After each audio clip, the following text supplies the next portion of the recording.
Hai, nama saya Zagia Kanaberian, alumni Teknik Mesin 2016 dan founder dari Society of Renewable Energy yang hingga saat ini berada pada 12 kampus di Indonesia dalam waktu 1 tahun.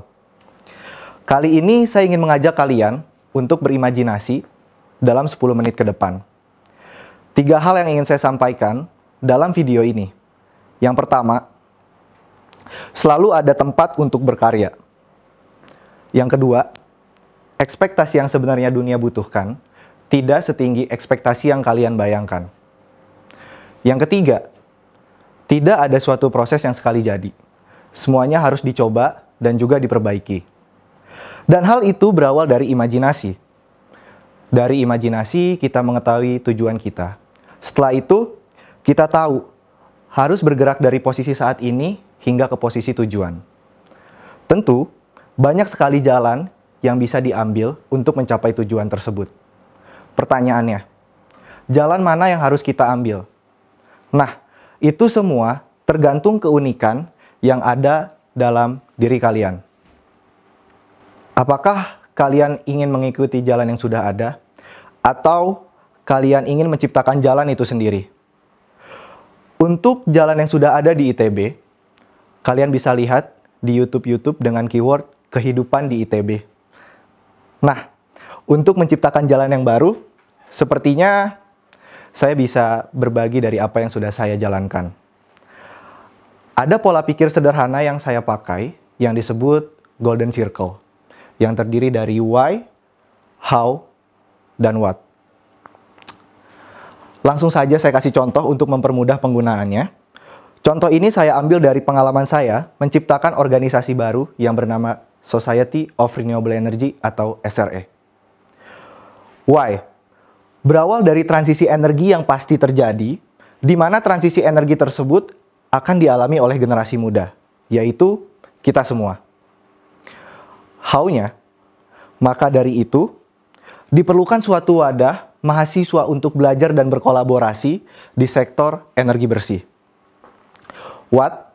Terciptalah suatu organisasi mahasiswa untuk bergerak di sektor energi bersih yang disebut Society of Renewable Energy. Sebelum kalian membuka jalan yang baru, ada hal yang kalian harus cari, yaitu pengalaman. Pengalaman pertama kalian di ITB adalah OSKM, sebuah orientasi untuk membekali kalian dalam kuliah. Jalan baru yang saya ciptakan saat saya ada di tingkat 3. Saya mulai membangun SRE dengan tujuan khusus untuk mewadahi ketertarikan saya pribadi tentang energi bersih dan tujuan umumnya mewadahi mahasiswa yang tertarik di bidang energi dari berbagai jurusan. Alasan saya memilih jalan baru karena saya sudah mencari organisasi untuk mewadahi hal yang saya suka, tetapi organisasi tersebut tidak saya temukan. Sebenarnya dalam kampus sendiri ada beberapa pilihan, tetapi pilihan tersebut tidak terlalu sesuai dengan apa yang saya mimpikan. Yang pertama, Kabinet Mahasiswa ITB. Yang kedua, Himpunan Mahasiswa jurusan saya yaitu HMM ITB, dan juga student chapter-chapter yang ada di ITB.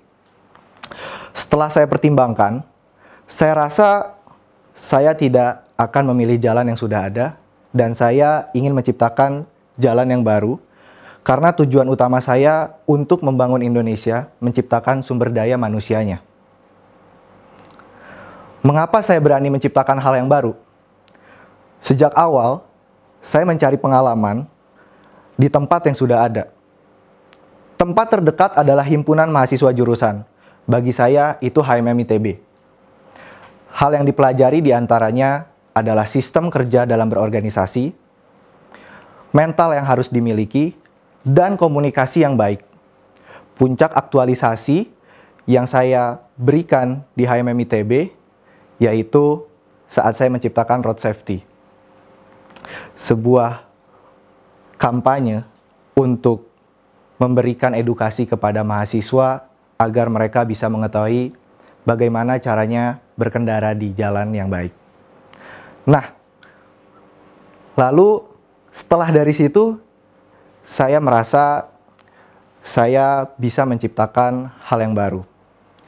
Hal yang baru tersebut harus saya ciptakan di tempat yang lebih luas lagi. Di situ saya terbesit sebuah pikiran untuk menciptakan SRE, dan lalu saya berpikir, apakah ini memiliki nilai untuk diimplementasikan? Saya menceritakan apa yang saya impikan kepada teman-teman saya, lalu responnya ada yang positif dan juga ada yang negatif. Di sini poin pentingnya. Ketika kalian mendapatkan hal yang negatif, kalian jangan langsung merasa ide kalian tidak pantas. Kuncinya, coba saja dulu. Perjalanan awal saya dibantu oleh KM ITB. Seperti yang kita tahu bahwa ketika kita berkegiatan di kampus ini, kita harus memiliki izin.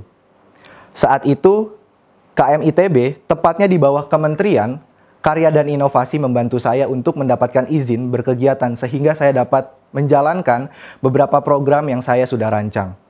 KM ITB sangat membantu mahasiswa di ITB untuk berkarya. Selain itu, saya juga banyak belajar bagaimana menciptakan suatu organisasi dari KM ITB. Tantangan membangun SRE banyak sekali. Yang paling berat menurut saya adalah menyeimbangkan kehidupan akademik dan juga non-akademik. Hal itu menyebabkan kami sulit menemukan jadwal yang tepat untuk bertemu dan saat menjalankan program yang sudah dirancang sebelumnya. Tetapi kuncinya, kita harus pandai-pandai dalam memaksimalkan sumber yang udah ada. Ada pertanyaan lain. Setelah terciptanya SRE, kedepannya SRE apakah akan terus berkembang atau menurun? Saya yakin dengan value yang kita punya, kita akan terus berkembang dan juga berkontribusi untuk Indonesia. Dari SRE, saya semakin yakin bahwa keunikan diri yang dimiliki oleh saya adalah saya orang yang pantang menyerah. Dan ini yang terakhir untuk SRE. SRE itu saya ciptakan untuk mewadahi teman-teman semuanya. Maka dari itu, saya tidak pernah memungut biaya sama sekali di SRE. Karena apa? Karena tujuan SRE ini untuk mewadahi mereka yang tidak bisa mendapatkan kesempatan yang kita sudah dapatkan. Jadi kita ingin menyebarluaskan kepada teman-teman semua. Selain itu, kalian harus ingat tanggung jawab akademik kalian sendiri. Mungkin ada beberapa yang tidak terlalu suka di semua mata kuliah pada jurusannya. Hal itu berimbas juga terhadap indeks performa akademik. Tetapi jangan khawatir, kalian masih bisa ambil mata kuliah yang bisa mewadahi kesukaan kalian. Di situ, kalian masih tetap bisa berkarya dengan menulis dan mengirimkan tulisan kalian untuk lomba atau conference. Jadi, kita masih bisa tetap menghiasi profil diri kita di sektor akademik itu sendiri. Jangan pernah berhenti untuk berkarya. Sebagai penutup, ayo putra-putri yang katanya terbaik bangsa, di kampus ini, ITB, setiap pertanyaannya, kalian harus punya jawabannya. Kalian tidak akan pernah tahu jika kalian tidak pernah mencoba. Jadi, mulai saja dulu dan sempurnakan kemudian.